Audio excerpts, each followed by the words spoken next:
Assalamualaikum warahmatullahi wabarakatuh. Selamat datang kembali di Berhasil Channel. Jangan lupa dukung terus channel ini dengan like, komen, dan subscribe ya. Kali ini saya akan menceritakan sebuah kisah mungkar. Kisah dimulai di sebuah pesantren tradisional di pedalaman Jawa Timur. Pesantren ini terkenal dengan aturan ketat dan lingkungannya yang religius.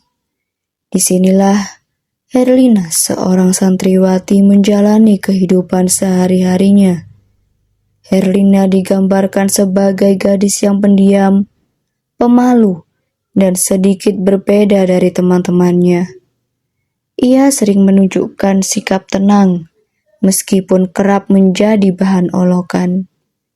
Teman-temannya termasuk seorang santriwati bernama Dina, memimpin kelompok kecil yang kerap membuli Herlina. Dina dan kawanannya memandang Herlina sebagai sosok yang aneh, karena caranya berpikir yang dianggap tidak sejalan dengan norma di pesantren. Herlina sering berbicara sendiri, membaca buku-buku yang tidak umum, dan menyendiri di sudut masjid setelah waktu belajar. Bullying adalah merupakan ejekan verbal, seperti memanggil Herlina dengan nama-nama hinaan. Namun lama-kelamaan, perlakuan tersebut berubah menjadi kekerasan fisik. Mereka sering mendorong Herlina, mencubitnya, bahkan menyembunyikan barang-barangnya untuk memancing kemarahannya. Herlina tidak pernah melawan, ia hanya tersenyum atau tertawa kecil yang justru membuat mereka semakin kesal. Suatu hari istri Kiai kehilangan sebuah cincin emas berharga.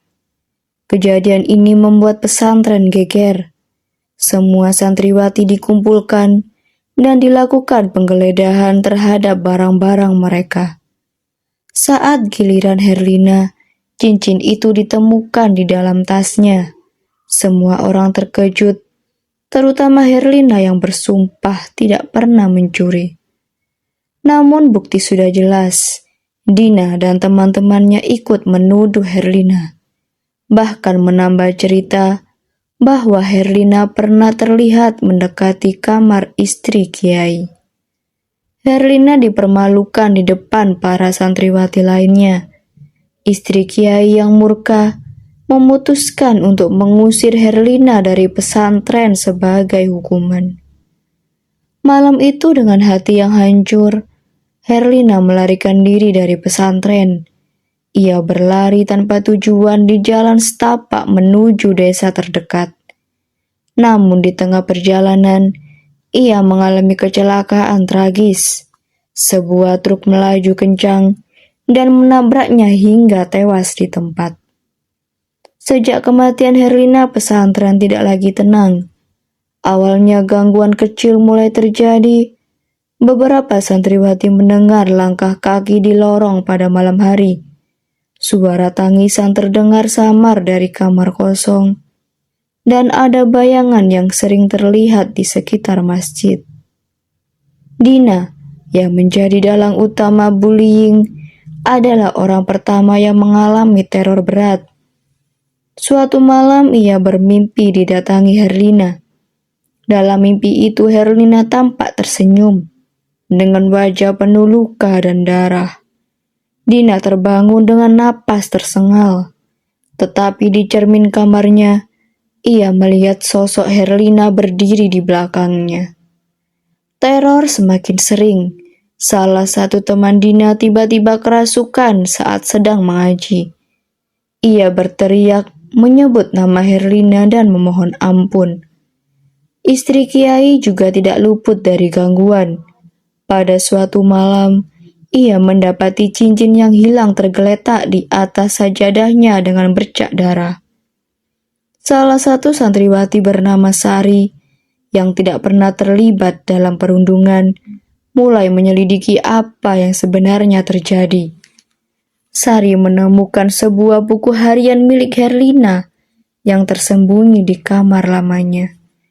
Dalam buku tersebut, Herlina mencurahkan semua rasa sakitnya akibat perlakuan teman-temannya.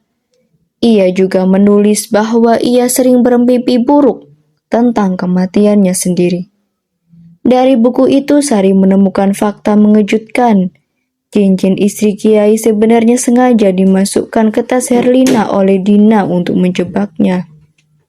Dina ingin menyingkirkan Herlina karena merasa terancam dengan kepribadian Herlina yang unik dan menarik perhatian beberapa guru di pesantren. Sari mencoba membawa temuan ini terhadap Kiai, tetapi Dina dan teman-temannya menyangkal semuanya. Mereka menganggap Sari hanya mencari perhatian. Ketegangan memuncak ketika pesantren diguncang oleh kejadian besar. Pada malam tertentu, seluruh santriwati mendengar suara jeritannya menggema di seluruh area pesantren. Salah satu santriwati ditemukan pingsan dengan bekas cakaran di tubuhnya. Bayangan Herlina terlihat jelas di aula utama, membuat semua orang ketakutan. Kiai memutuskan untuk melakukan ritual di masjid untuk memanggil arwah Herlina. Dalam ritual itu, arwah Herlina muncul dan mengungkap semua kebenaran, termasuk siapa yang bertanggung jawab atas penderitaannya. Dina akhirnya mengaku di hadapan semua orang.